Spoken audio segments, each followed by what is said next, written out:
Got a perfect I got a perfect one for you. I think you know exactly what I'm going to do. No, I don't actually. You don't? Okay. We'll see if this makes the intro. Yo, what's going on, guys? Nasher here, back again for your NHL 24 Celebrity special guest. One of three people in the game. You got Pavel Barber, you got the Nasher, and always hockey. Nasher. Welcome, everybody, to another edition of the Tougies Take podcast. It is two of the guys, two of the fellas, as well, Sin's internet is still absolutely borked, as it became early on in the recording of our episode earlier on this week. And yeah, it is still absolutely screwed for him. But at least they were kind enough to let him know that they were doing service work in the area to improve things. Meanwhile, of course, he is leaving for Finland very, very soon. So we might not hear Sin on the podcast again for a little bit. But, it's fine. He loves uploading YouTube content. And then halfway through the upload, it dies. So he has to restart the upload. That's been happening to him all week. So you can understand why he wouldn't want to try to record a podcast and then put his fist through a wall. But Endo's here with me, my favorite celebrity, Endurance M. The one who did a bunch of work for them and has not been regarded. I called them out for all their atrocities with slurs and usernames. And what I get for it? Not even my name on play-by-play. What is this? What is this?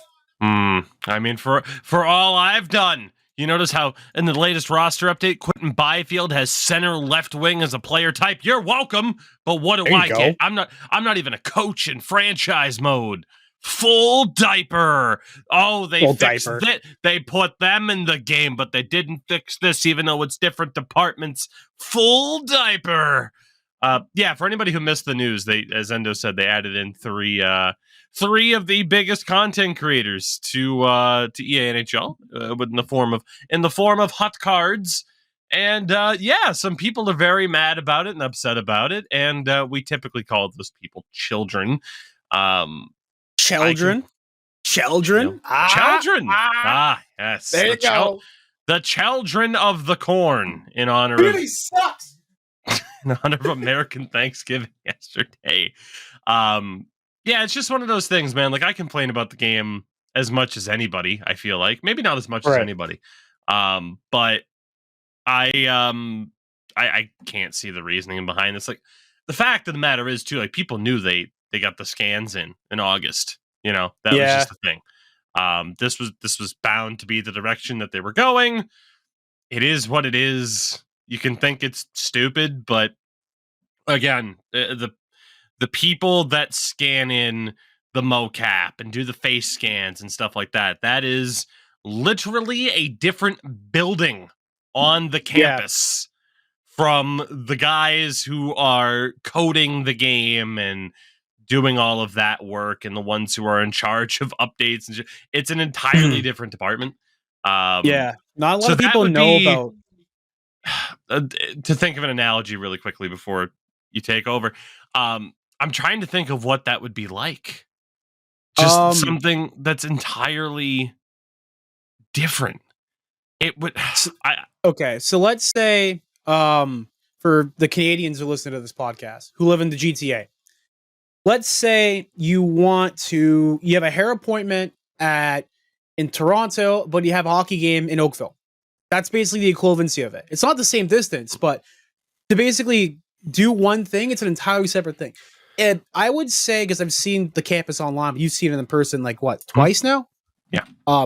It is a giant university. It is the size of like a university college campus. So if you have a class in one section of the campus grounds and you have a class in the other section of the campus grounds, they don't really communicate in the way. I mean, the buildings are next to one another. Like, you have to cross the street, but they might as well be that far apart just in terms of, okay, you got the communications going, but again, it's entirely different things. But yeah, people getting mad about that. It's like the idea of like, well, the bus line isn't working in the city, so the cabs should have to wait until the buses are ready to go. Like, it just doesn't make sense. Like, yes, they're both transportation options under the same umbrella of transportation. But yeah, anyway, Chelebrities, NHL 24. Yay. Yeah. Endo, so how are you? How was your Thursday? Because that's what yesterday was for you. Thursday. Yes. And today it is Black Friday for everybody else. But for me, it's just Friday. No reason whatsoever. That's a New Girl joke. I make that joke every fucking year. I'm doing all right. I had a hockey game last night. 1-0 shutout against the top team. And now we're the top team. So I'm happy with that. 7-game win streak. We're having the Movember party for Glenn's fundraiser tomorrow. So I'm going to get shit-faced drunk, which is going to be fun. And this is the first outing with the team I've done ever since I started playing with them like last year. When they found out that I was interested in going, they're like, hey, shit, you want to come out? I'm like, yeah, why the fuck not? Like, why haven't you invited me to any of these events whatsoever? Like, I don't even have my own jersey yet. Like, what's going on here? Am I on a PTO or what? And I think because they had a shutout last game, they're like, yeah, you can come out or whatever. You had to earn your way. Good. Yeah, I'm good. As some people may have noticed, the background has changed. So the reason why I'm changing things up is within a month we have a guest coming over. I think it's literally a month to the day. Paulina's father is coming over to visit, so I got to meet the in-law, and we have a small space, so I got to rearrange certain things so that way it's not livable, but that way it's comfortable. Like move the couch over, move the TV. You got to set up the Christmas tree in the corner. Just a lot of rearranging. So that's why things look a little different, to say the least. How are you? How was your Thanksgiving? Happy Thanksgiving. Exhausting.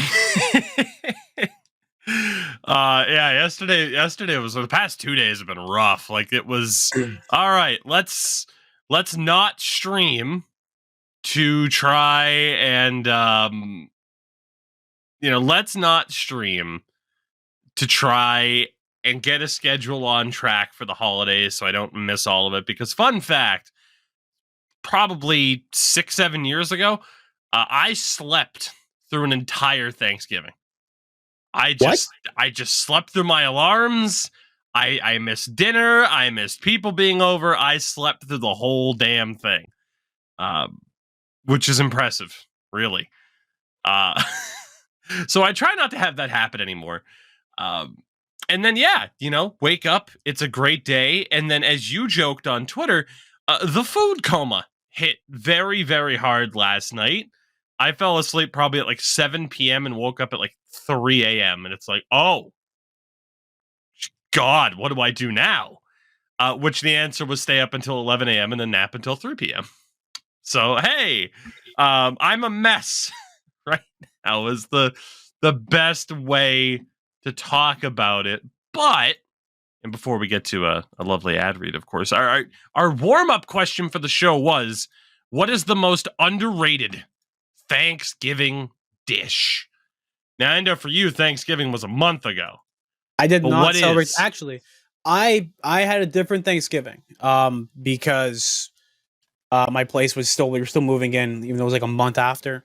And we went to grab the lovely place I love to show it on Twitter, Gyubi. Japanese, basically grill your own food, all you can taste. That was my Thanksgiving, so that was good. That was a really good Thanksgiving.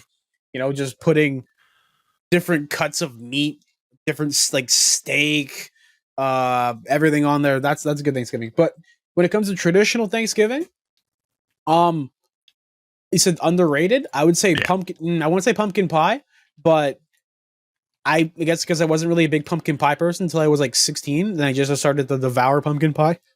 What do you think? Stuffing. Nothing's Stuffing is a underrated. controversial one. I'm a big fan, but it is a controversial one. Yeah, I love it. Now, I'm not sure what my answer would have been a couple of years ago, but I know what my answer is now. And it's in the controversial takes here, all right? Because it's a vegetable. Dressed up to not be a vegetable. All right? We're talking Brussels sprouts. Dude, I will say I've never had Brussels sprouts. So, it's Brussels sprouts. However, it's not really Brussels sprouts because it's sprouts. Why you lie? But with bacon, roasted almonds. It's like this whole to-do thing that has run in the wife's family for a while, I believe. And it is goddamn delicious. I was never a Brussels sprout person, but it is yet another thing that my wife has corrupted me on when it comes to food. I don't know how she's done it, but she's turned me into like a coleslaw person, which I was never a fan of that. You don't like coleslaw? I used to not. I love it now. Okay. All right, we're good. Them fighting words right there. I'll fucking fly down the main and I don't know. I'll just say hi and I'll just turn back around. Fair. Yeah, you said, but is that really Brussels sprouts though? Like, I mean, if you just combine other shit in there? It's the basis of it, yeah. Well, I mean, it's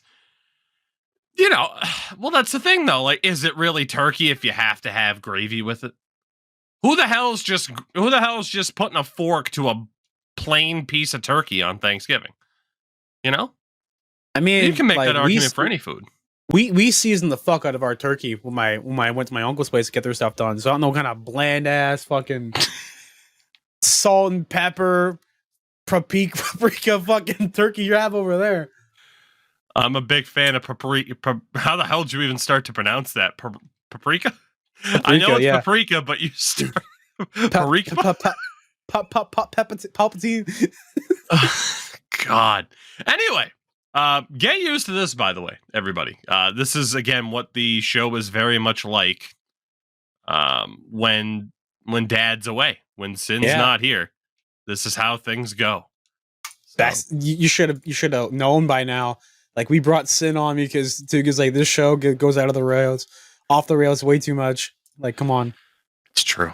Now we're in the festive holiday season, and it's going to be nothing but that, featuring two tired individuals ranting and rambling about Thanksgiving foods and you mentioned the events of the day. And today, of course, is Black Friday as we're recording this, which means there's no better time to mention that this show was brought to you by our lovely friends at manscaped.com, the proud sponsor of the Tougies Take podcast.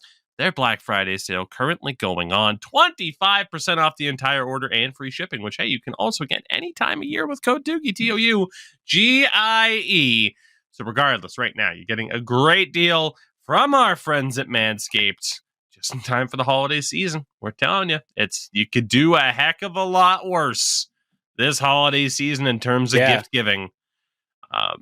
Should you not go with the likes of, well, all the lovely top-notch products, of course, our friends at Manscaped happen to provide. Code Tougie, Tougie, 20% off, free shipping, manscaped.com. So here's the best part about that. Online, Black Friday, I mentioned this beforehand. You didn't have to fight people to get a prize. You don't have to give someone the people's elbow over a rice cooker that you're going to return like in 3 months. It's all online. They got Black Friday coming up. You missed Black Friday? They got sales going on for the whole entire weekend. Cyber Monday, there could be something as well there too. So definitely check out manscaped.com. Use the promo code TOUGIE. We will shove it down your throats because we want money, commission, moolah, dollarinos. It's not why we do this. It isn't, because honestly, I wish I could pay a little bit more. But at the same time, manscaped.com/Tougie. Do it. Do it now. Do it now. Come here, I'm here. Well, Dylan, you son of a bitch. have you watched? Not that, inherently Jingle All Christmas the movie, Way? but I was gonna say, have you watched your first Christmas movie of the year yet? No. No? When does that start for you? So I have an annual tradition. Well, that I started a lot younger, where we watch A Christmas Story. Mhm. You know, with Ralph and the BB gun. Shoot your eye out, kid. Yeah. So we watch that every fucking year. Mhm. And I met one person who also did that exact same thing. It was fucking hilarious. Like, it's like, oh, what, do you have any things you do for Christmas? Like, yeah, I watch The Christmas Story. And he's like, shut the fuck up. I watch Christmas Story all the time, just like every year. And like, we bonded over that. It was fucking great. Paulina doesn't want to watch it every year. So I don't blame her. I'll watch it by myself and just laugh at the same jokes over and over again. With his brother just not being able to put his arms down. So for me, put my arms down. I end up seeing that movie at least once, sometimes twice. That's one of the movies on fucking TV, I think on TBS or whatever. They do like a 24-hour marathon of that movie. And it's like, who is like me? You apparently, that's me. me and Michael, the other person who did the tradition. So fun fact, I have watched my first Christmas movie. I watched it this morning. The greatest Christmas movie of all time, as we put up our Christmas tree. Because the wife's that person. Oh, Thanksgiving's over. Bam! Tree's going up. Okay, I had a brain fart for a second.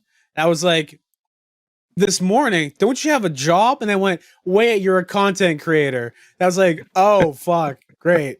My bad. Well, you're unemployed. Gotcha. Sorry. The best kind of unemployed. Thank you. Goodness. The best Christmas movie. Any guesses? Die Hard? Not Die Hard. Jingle All the Way? Not Jingle All the Way either. Elf? Shout out to Christmas Vacation. Oh, okay. The best Christmas movie. This is not a debate. This is not a discussion. It is the classic of all classics. And I think this is now the third year in a row. It's become a tradition for us. I don't know how. I think it's the third year in a row we watch this movie and put up our tree. So I am perfectly fine with this being a tradition in my household. So yeah, we're feeling festive. We're feeling the holiday spirits, which brings me to our first hockey topic of the day, Mr. Endo Mills, and that is the mythical, vaunted topic of Thanksgiving. American Thanksgiving as the cutoff for, if you're probably out of a playoff spot on Thanksgiving, you're probably not going to make the playoffs. Now, obviously, things happen. St. Louis Blues 4 years ago were dead last. They end up winning the cup. Yada, yada. We all know that story. The Bruins lost. Brad Marchand cried. And we all had a Merry Christmas. I wanted to go over some of the standings right now, just to kind of talk about what teams are far back enough that, hey, maybe, just maybe, they are kind of screwed. And I want to start in the Atlantic.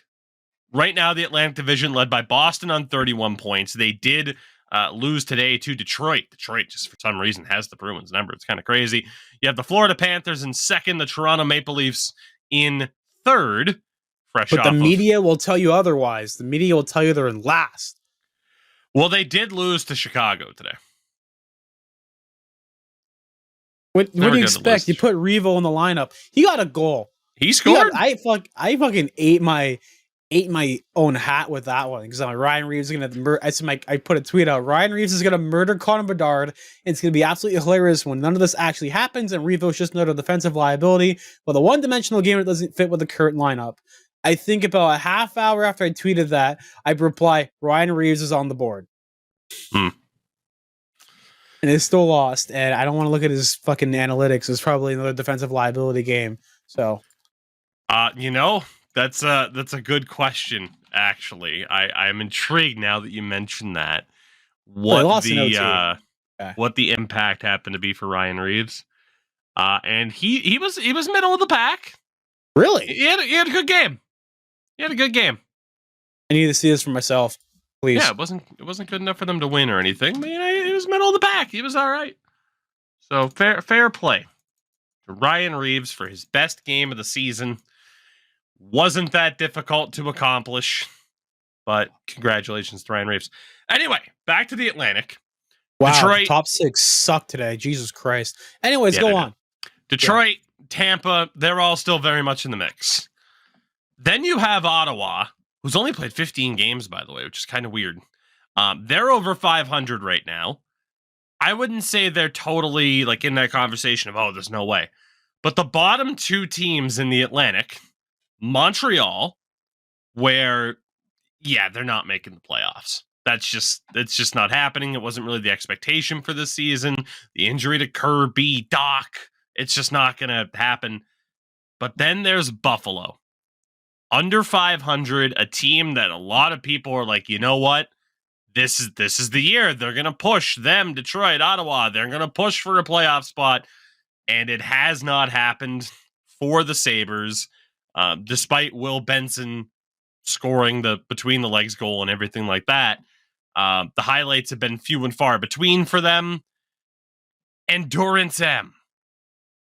Do the Buffalo Sabres battle back and make the playoffs, or is it just not going to happen this year? Look for the future. I think they'll be able to bounce back with the rumors of, oh, they're gonna possibly acquire Patrick Kane after for a little bit, because right now it's still like the Kane sweepstakes because you don't know where he's gonna land. Even Toronto's like, oh, we might get Patrick Kane. Like we don't need Patrick Kane. We need defense. Like Klingberg just went on LTIR, and that's controversial in itself. And I brought the controversial statement popcorn, so we should be good with that. I think Buffalo could do it. I think Buffalo can qualify this year.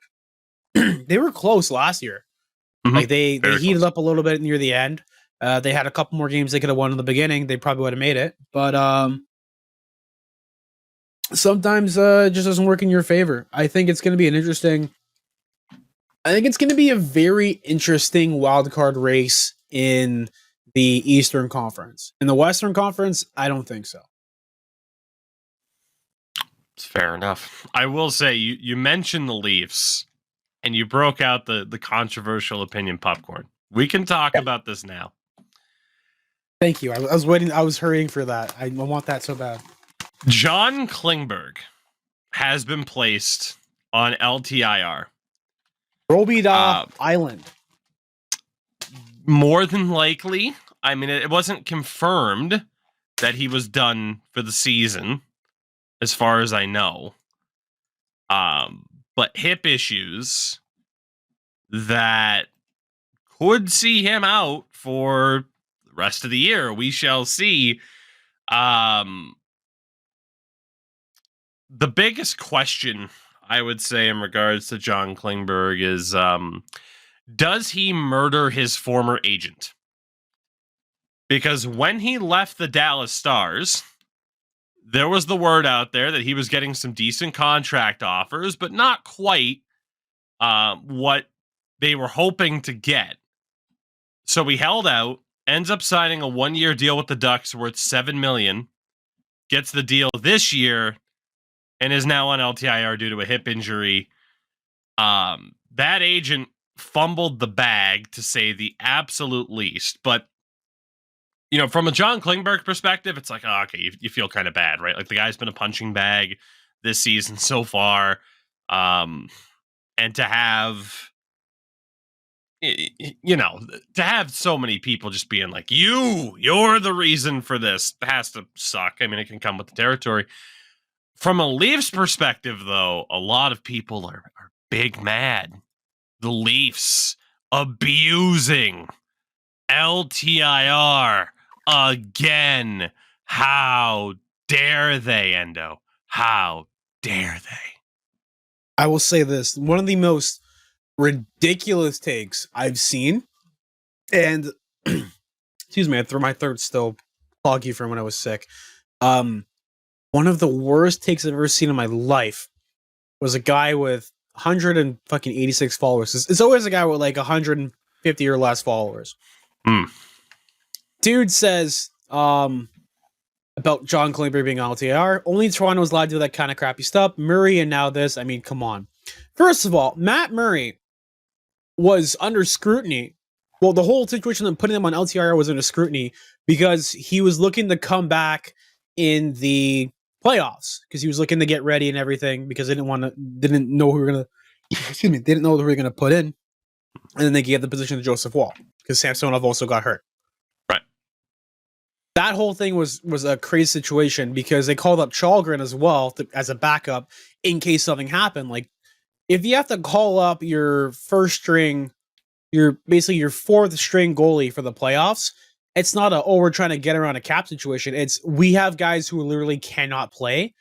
And Matt Murray, and what little ice time we saw during the playoffs, and during training and everything, he did not look good. No. He looked like he was like getting back in there, getting back on the ice.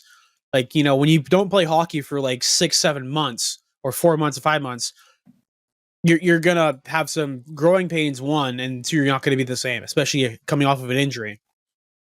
But then there was scrutiny about him, you know, doing surgery on his injury in the regular season versus doing it in the off season. Like if his injury is that bad, I wouldn't have been surprised if a doctor literally told him like, "Hey, yeah, we can get this done during like September or whatever, so you can actually enjoy your summer with your family instead of having to like, you know, be injured and bedridden for 2-3 months because that's terrible for your psyche." That's absolutely terrible. As someone who's like, you know, broken their wrist and had to, you know, couldn't play a fucking sport. Like, I think I was 1 week away from getting my cast off on my wrist when I was like 12. And I had to like ask them like, hey, like there's the soccer tournament, let me play and everything. It's like, all right, fine, I'll make an exception, whatever, go out there. But like, if you're like bedridden for 2-3 months, that's terrible for your mentals. At least now, like he can do stuff with the family in the summer and then fall comes around and get this surgery so you can rehabilitate yourself. There's no cap circumvention. All these teams are also abusing the LTIR system. It's not just Toronto, it's not Vegas, and it's not Tampa Bay. Those are the 3 teams that have used it extensively. I believe the Vancouver Canucks just put Tanner Pearson on LTIR. They put a player on LTIR like earlier today. And no one said a fucking word about it because it's not Toronto, it's not Vegas, and it's not Tampa Bay.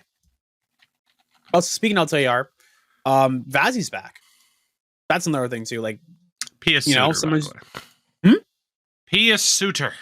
Oh, P.S. Suter. He's on LTIR. Sure is. And the take this person had to get back on track here is, quote, "Nobody believes that crap. In Toronto, if you play badly, you end up on LTIR. Muzzin, Murray, Klingberg, come on, the pattern is clear. Edmonton would love to have that type of luxury at the moment." And then he says, Ryan Reeves is next, bad numbers. First of all, the NHLPA would have a fucking hissy fit if teams were illegally putting players on LTIR without any sort of claim whatsoever. To put a player on LTIR, you have to have extensive work and research done by not only your doctors, but the NHL themselves, and I believe the NHLPA also gets involved. Because believe it or not, if you're a professional athlete getting paid millions of dollars, you don't want to sit on your ass. You want to be a part of that team that builds you up to the cup. There are hundreds of guys in the NHL who play the entire year broken as shit. Massive ligament issues, everything like that. Guys playing with like MCLs are fractured like that. Connor McDavid is still playing hurt. You cannot tell me that Connor McDavid is not playing hurt right now. Right. He wasn't supposed to be back for the Winter Classic or the Heritage Classic, whatever the fuck it was. He came back like a lot earlier than expected. because there was like no draw and he wanted to be out there and enjoy it because those games are obviously probably a blast to play in if you're a player. I just don't understand this notion that, Toronto wants to shove guys in LTIR because they just want to manage the cap space. The only time I could see an exception was maybe like Joffrey Lupul and maybe Stefan Robida, but maybe those guys had lingering issues that really prevented them from playing. I know one of the two had a special seat in the locker room with extra padding because sitting down was just so not comfortable for them. And to go back to each of these three players this person mentions, Jake Muzzin was injured in a freak accident.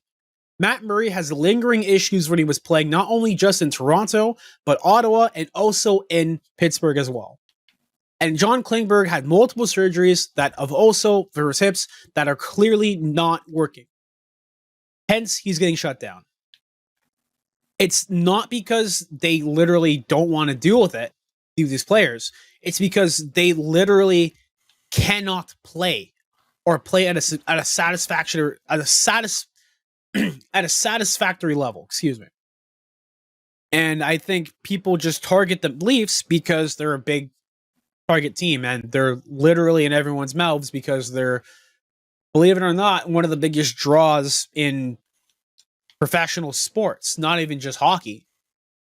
People know the Leafs. They hear something about the Leafs, like now they think of LTIR. Or it was, lose us in 67, but now it's being LTIR cap whales. Yeah, I mean, the thing is, too, I never understood the hate over it, where it's like, oh, but it's cheating. Like, it's not. It's literally within the rules. And then people are saying, I saw someone say the weirdest, another take is, this is how it is. They said, if John Klingberg goes on LTIR, they're going to be raising ticket prices at Scotiabank Arena. My brother in Christ, Maple Leaf Sports Entertainment manages not only the Toronto Maple Leafs, they manage the Raptors, they manage Toronto FC, they manage the Marlies, and they manage the Toronto Rock. I believe I'm missing a sports team in there whatsoever. They missed the Argos as well. I think I might have said that. But they manage like 5 to 6 major sports teams. Mm. Do you want to know how much Grady Dick, a rookie NBA player, is making right this year? $4.5 million. There is no salary cap in the NBA. So for these NHL players who are making $5 million, $6 million going LTIR, that's not the reason why they're raising prices. They're raising prices because they can. Again, MLSC is sports entertainment. They are an entertainment industry first, foremost of everything else. They are not selling you the sport, they're selling you a product. I realized this once I started going to all these events like Raptors Night and what was it, the 2K Uprising event. Like, they run their stuff like a broadcast every single time. And that's what it is. They're selling you a product. Not a product, but an event that you can go to. And I think until people realize that they're being sold some sort of like, think of like Vegas's like, game and a show with the pre-show and everything. Think of that, but just like business suits and everything. One of my buddies on my team, Whitey, Zach, and his last name's White. We call him Whitey because, hockey terms, everything like that. Yeah. His buddy's dad has a platinum seats. So he went down there and everything, just to chill with the game. And Leafs score, he goes nuts. Everyone else around him is looking at him like all weird because it suits. You're sold this idea that Leafs Nation is, about the fans and everything, but it's more about the corporate guys and how much money they can get from them. For example, on the Thursday of that Raptors, the Bell Gaming night, there was an event, the Raptors Social. To attend that Raptors Social event, it was $500. $500 to just go chill at a kind of like a concert venue with a bunch of stuff set up for PS5s and all that too. It was a cool event, like on the lake and everything, over on not Center Island, but like Ontario Place area. Beautiful event and everything, but starting tickets are $500. And upwards in the echelon, you get like a booth, you get to meet players, guaranteed photo, whatever, bunch of meals and all that stuff like that. Like MLSC itself is just It's a business. They're there to make money. Out of any of them, I think the most ridiculous. That's why if I'm gonna go to a MLC product, go watch the Marlies. Get that $40 ticket and go sit on the glass. $40, crazy. So the John Klingberg thing, just the kind of final thoughts on it. Like, I don't think there's anything nefarious to it. It's genuinely, at the same time, like, what is it? Is it bravado to be like, yes, we're gonna fuck ourselves over cap wise this badly just to use LTIR when it goes poorly to get people to be mad? Like, it doesn't make sense. And as it is, there were complaints when Tampa was going on their run in regards to winning the cup and stuff like that and using LTIR. The rules didn't change. Until the rules change, it is what it is. Like, there's just no other way to go about it. Like, you're not breaking any rules. Like, oh, it's is this another one of the lovely unwritten rules of the NHL that we hear about so often? It's just, I don't know. It's just a thing for people to kind of fake outrage about, in my opinion. Whereas there are other topics we're about to cover shortly where people are like, oh, fake outrage. No, this is the fake outrage of hockey, to be like, yes, the LTIR is being abused. Anyway, all those players in LTIR, they're insured too, so they're getting their money, and it shouldn't cost anybody else anything. Yeah, but the Leafs get to cheat, Endo. They don't have to stew in their terrible decision making. They got a get out of jail free card, and now they're going to use that $4 million to acquire Tim. Tim. Yeah, Tim or whatever Tim other Peel? great player is going to. God, yeah. Well, I mean, he's got enough time on his hands. Yeah, he might as well be a Leaf. Yeah. Twitter beef with fucking Bart I don't even want to Spector. talk about it or him. Oh my God. He's a waste of time. He is a waste of time. 25 years. Oh. He is not relevant enough to discuss on this show beyond you mentioning him in the first place. I digress. Why are you so pissy? Digress Jones over here. You mentioned Tampa as well, getting Andre Vasilevsky back, which is a big part of the reason as to why I'm like, yeah, no, they're going to be fine. Right. Huge. It's Buffalo and Montreal. Montreal's definitely out of it. Buffalo, Endo thinks they can bounce back in. I don't. I don't think they're quite there yet, especially the Tage Thompson injury. Good luck with that. Quickly, before we talk about the big ticket issue. I think we talked about this last week, but teams switching up the narrative. If your team is supposed to be good, stick to being good. The Ottawa Senators, what the fuck?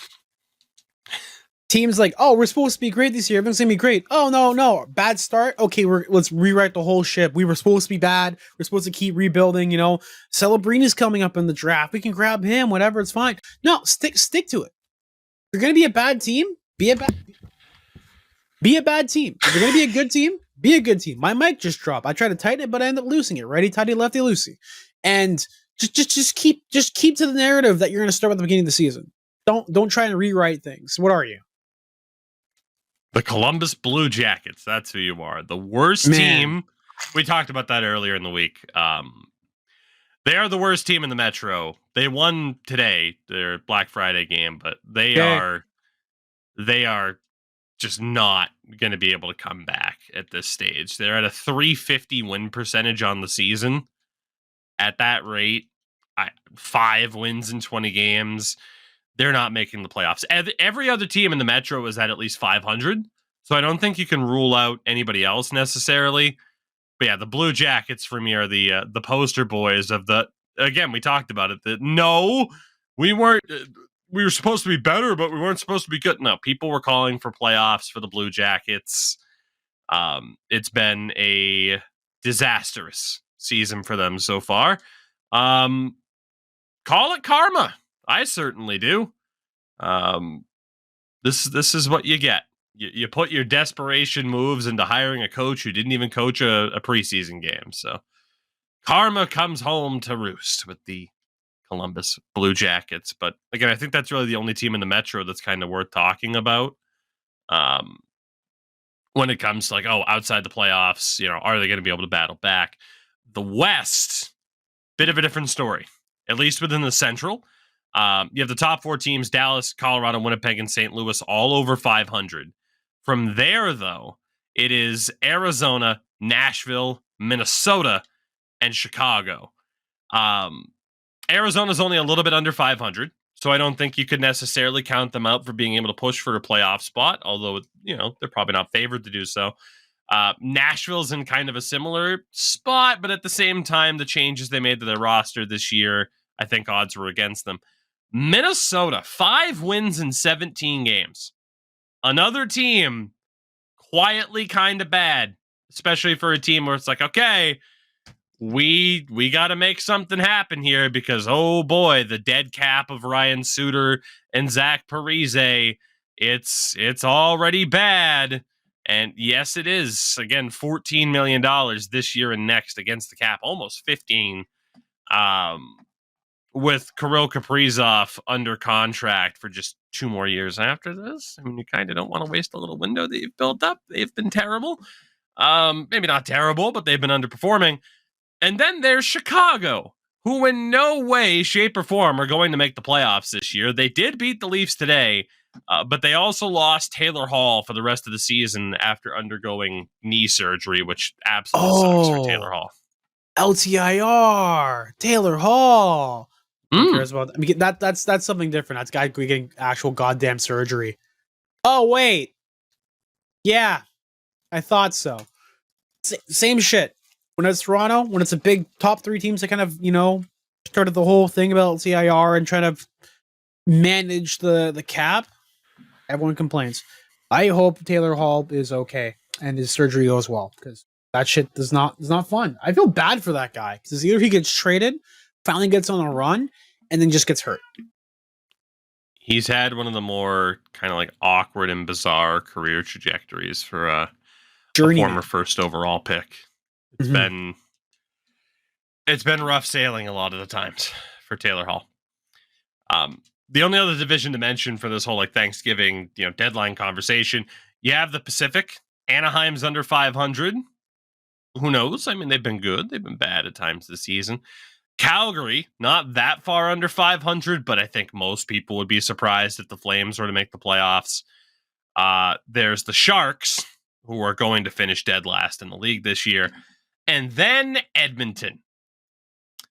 The Oilers are not making the playoffs this year. That is kind of this whole conversation now at this stage as well.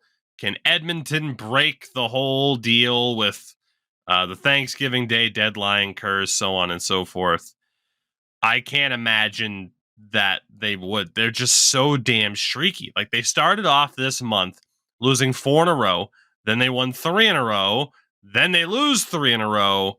And then last night, or not last night, today, they beat Washington 5-0. They just don't have the consistency that you need at this stage. And heading into the month of December, they don't exactly have the easiest schedule either. Carolina, both Florida teams, Islanders, Devils, Rangers. They play the Ducks and the Kings. Like, it's not a super easy schedule throughout the rest of the year for the Oilers. I do not see them making the playoffs. I just don't think it's going to happen at this stage. So we'll see, though, if the Thanksgiving curse is still real. In fact, it might be. It might not be, but it might be. 2 other things to talk about, Endo, for today. We'll go to a somewhat smaller topic first. The Winter Classic jerseys have fully been revealed, right?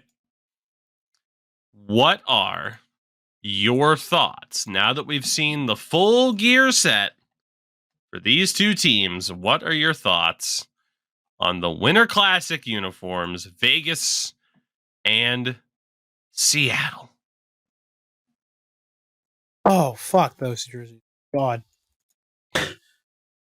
Fuck those jerseys. Terrible. No, Seattle one's good. I like the Seattle one. So, the Vegas ones, I kind of thought this would be the case. just the jerseys themselves, kind of meh. But once you see the full set, I think it looks better. The gray pants, the gray helmets. I agree. It's still a little bit, it's a little bit too basic, especially on the top half. Seattle, the red logo, the red font has been divisive, to say the least. But I think they're fine. I think they're both fine. This isn't the worst jersey set for an outdoor game that the NHL has had. Not even close, in my opinion. Like, there have been some interesting combinations for jerseys in the past when it comes to Winter Classics and outdoor games, especially in the mid 2010s. That I think were just kind of like, oh, okay, these are kind of mid, aren't they? And they were. But hey, jersey discourse is fun to talk about, but I don't have too much to add with these, just because, yeah, I think, again, they're not the best, they're not the worst, they're fine. Yeah, They're fine. I will say again, if you have to make up history for a jersey if you have to invent a story that makes a somewhat cohesive reasoning as to why these jerseys are this way, like Vegas doesn't have any hockey history past the 80s. With the formerly ECHL, I think it was the IHL, with the Wranglers and all that. So for them to go back and we'll make a fake jersey based on what it could have looked like if they had hockey history, it doesn't really sit well with me. It's like I said before, if this was a stadium series, these jerseys would be absolutely insane. There's so many things you can do with a Golden Knight concept in a stadium series, and same thing you do with a Kraken. If they were to get a stadium series game, Vegas and let's say Ottawa, do you know how cool that would be? You run that shit in the LA Coliseum, wherever it's called, and you make it all gladiator based. It would be sick. That would be an absolute crazy thing to design. And then you could do something where it's not only just stitched on there, but it's sublimated with there as well. My graphic design brain goes crazy thinking that'd be a way better idea to not only use, Vegas's Knights aesthetic and a team like Ottawa with the Senators aesthetic with Knights and everything. Come on. I just don't like having to make a fake history for it.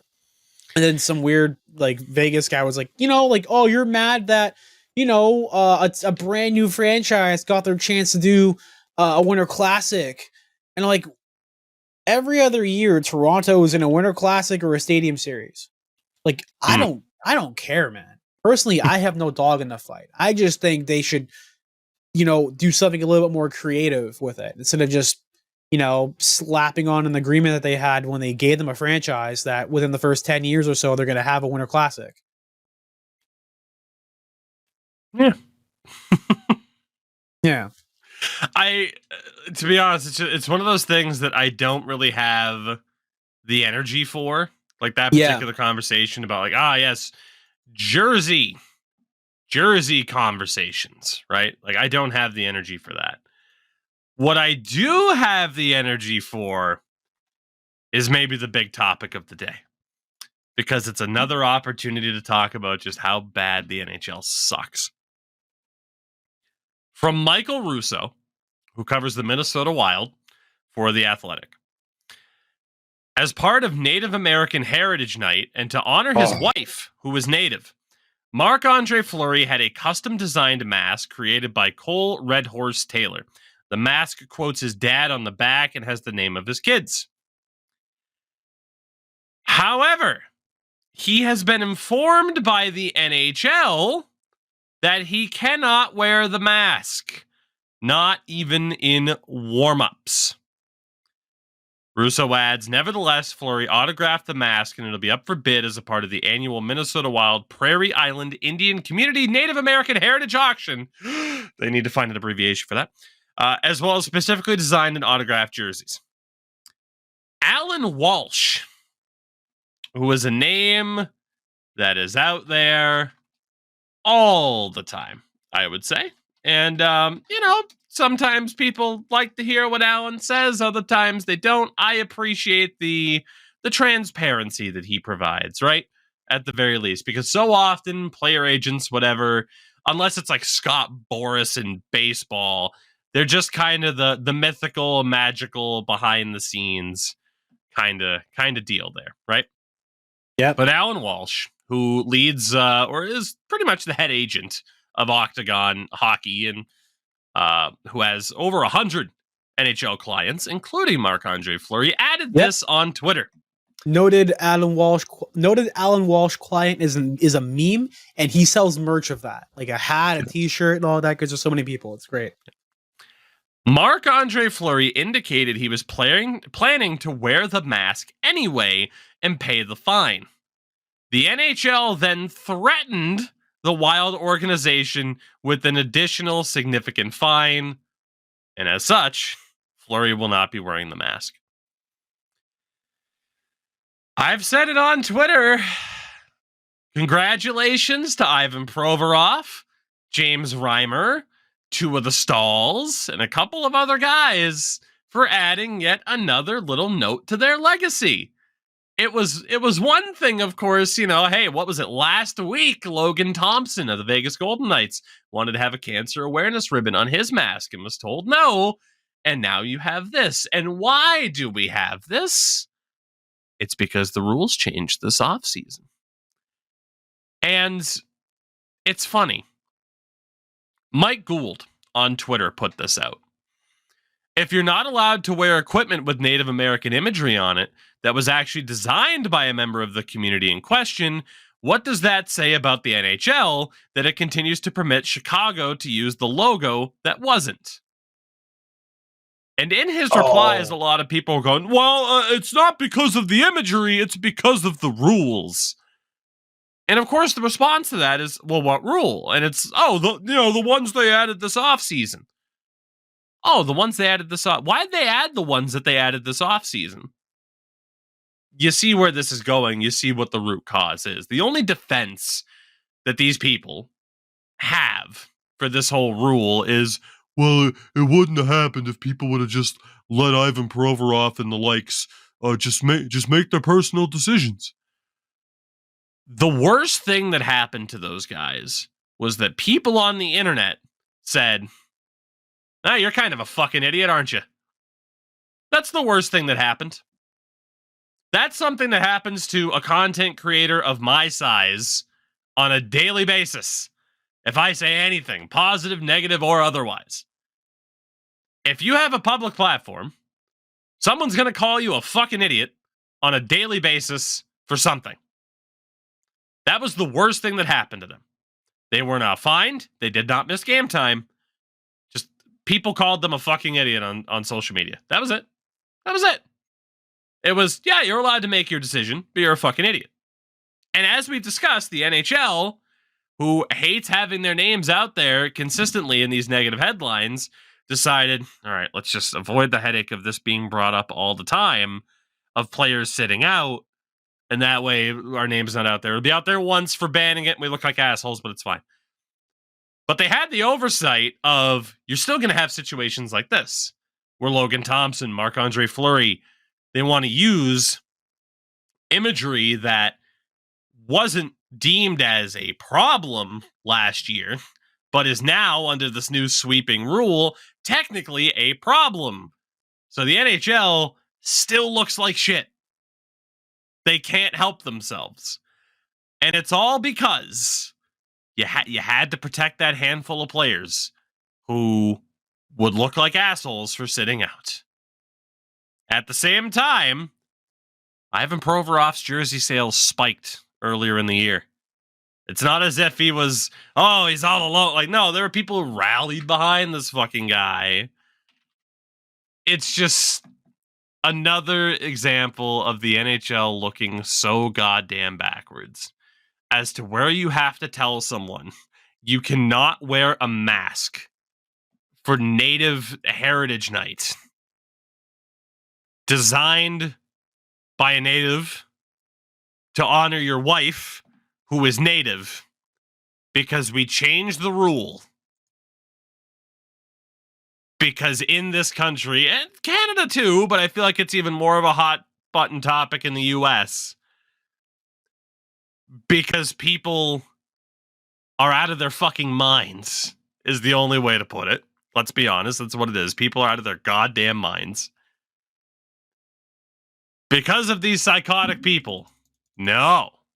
We need to defend these people. And now Marc-Andre Fleury, fuck that guy, am I right? High five, Gary. I just dap him up. Job well done, Gary.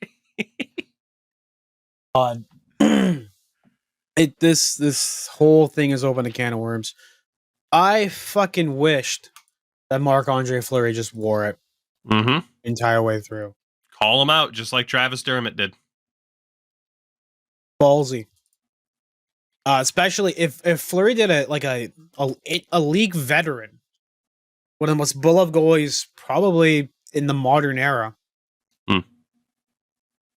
If he did it, they're they're backed into a corner. There's not much that they can do in the press set away. Like, it's crazy. I said this whole situation wasn't going to go away. You know, when they first announced the changes and stuff like that, or when it first happened, I said, hey, this has opened up a whole can of worms that we're going to continue to see the ripple effects of as we continue on. And a lot of people are like, no, it'll be in and out of the news story. I remember a lot of the responses that we got when we first covered the whole Provorov sitting out story earlier this year. I told people, like, this isn't going to go away. Like, you're going to continue to see this pop up. And this is a part of that. Again, Logan Thompson not being able to have the custom mask, Marc-Andre Fleury. They would have been able to last year. What happened in the last year that changed things? Piss babies being piss babies who couldn't show other humans decency for 15 fucking minutes. And now you get someone like Marc-Andre Fleury being denied the chance on Native American Heritage Night to honor people of Native American heritage. Not even in the warm-ups, too. Yeah, not even in the warm-ups. That's the crazy thing about it. All that's been banned. Hold on a second. Give me 1 second. Pride jerseys, the military warm-up jerseys, all of that stuff. It's, let's get rid of all of it so that nobody looks like a dickhead when Pride Night comes up and they say, oh, I don't want to wear this. Well, sorry, Eric. You already fucking wore one in Montreal and then lied about it. Of course you did. I got caught in a lie. Yeah. Sergei Bobrovsky wore a pink mask for the past recent games. I believe that was for breast cancer. So that's fine. But the minute that someone wants to celebrate not only a heritage that has been, historically tied to the Blackhawks, whether good or bad, and, they've done outreach and stuff like that with them, or even just don't honor his fucking life partner, his wife, and, the ethnicity of his kids. I believe he has his children as well. He can't do it. He can't acknowledge that.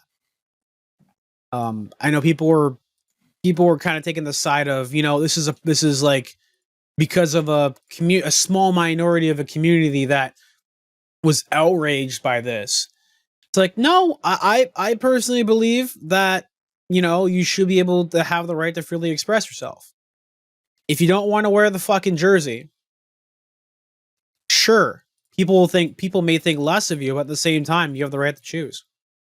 I believe the NHLPA should have stood up more about this and been behind the idea that players should be able to wear whatever they feel like. If it's not, wear whatever they feel like, as long as it is not destructive to another group or identity, as in hate speech and stuff like that. I don't like the idea that, players are being silenced, especially in the situation with Marc-Andre, where he can't even wear, something to support his family. Realistically, his family and other people who identify as those things. Horse shit. terrible call by the NHL to keep this up. And I think they've done an even worse job by kind of just saying, oh, you can't wear it, than letting him wear it, than finding him. Because if you find the guy, that's one thing. But if you're like, don't wear it or else there's going to be consequences, that's even worse. Because now we don't know what the consequences were going to be. It could be something as small as a money fine or something as big as, oh, you're fined, like you can't play like a game or something like that. Or like the next scheduled start you can't show up for. And was there anything that we missed talking about today? Because I feel like our thoughts are out there pretty well in regards to this particular subject. And don't worry, more things will keep popping up. That's just how it works. No PWHL update today. Other than the fact that their jerseys still suck. And there still hasn't been an announcement for anything about the league except for where we're at right now. So that's your update for the PWHL. I'll be watching this like a hawk because the league does not have any press releases. Yay. Also, yeah. Nasher. Get your Nasher. Get your Zach Bell. Is it Zach Bell? That's a fucking anime. Is this man named after a fucking anime? Hold on a second. He might be. Who's to say? Zach Bell. Okay, if you put an H on there, Zach Bell is a fucking anime. And then Pavel Barber.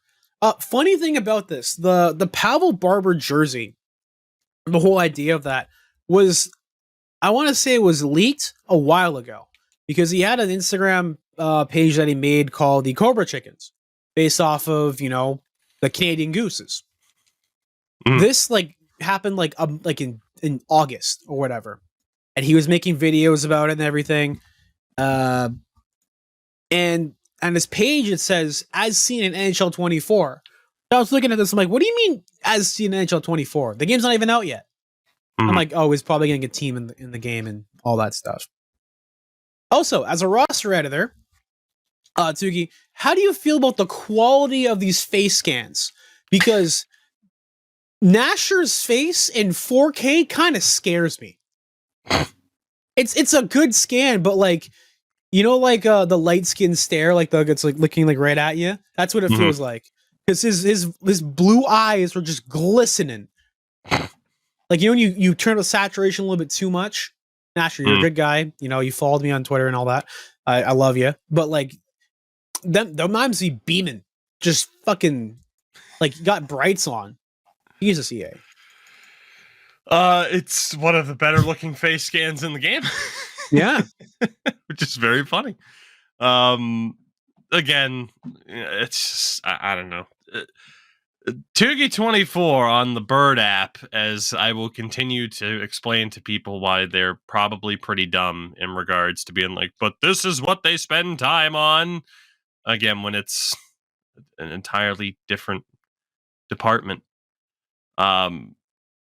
It's like yelling at the janitor that your food isn't cooked yet. It's like, sir, I just work here.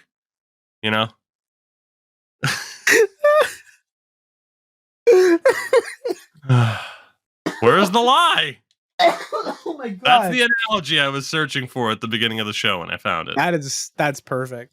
That is absolutely spot on. With that, Endo, we'll wind things down. Again, despite our good friend Sin not being here due to internet issues and then eventually due to travel, which I think is next week, which is insane, make sure to follow him on the Bird app at Sin FTW Prod, and on the YouTube side of things, Sin for the Win Productions. He has mass scheduled things out while he is gone, so the content will not stop. Can't stop. Won't stop. Nylander's streak ended. We didn't talk about this. He did not register a point in tonight's game, so the streak ends at 17. Overrated. $8 million now. Trade him. His value's at his max. Get a goalie. Make it happen. Connor McDavid and Jack Campbell for William Nylander. Who says no? The cap. Fair. And then put Jack Campbell on LTIR. There we go, everybody. Thank you for coming. I'm Endurance M on all socials. Take it easy. Have a good one. And remember, Don't maul an old woman for a television. yes, a color TV from the 80s. Just one of those fucking heavy ass televisions. CRTs. My like one of God. those ones you bring to a fucking Melee tournament where you're playing on the GameCube. Mm-hmm. Yeah, you know exactly which one I'm talking about. Yeah. Oh yeah. I had my one. God. God damn. Dude, I had one too. It was bad because the audio on the actual TV itself would just cut out like after about like 10 minutes. So I just had no audio, and sometimes I'd have to watch shows with like subtitles. Yikes. I learned how to read pretty well. Yeah, and then I had like another one of those like projection TVs where like you just project from the inside onto the actual screen itself, and yeah, we were living good. Television. We'll see y'all next week, everybody. Happy holidays. Yeah, television.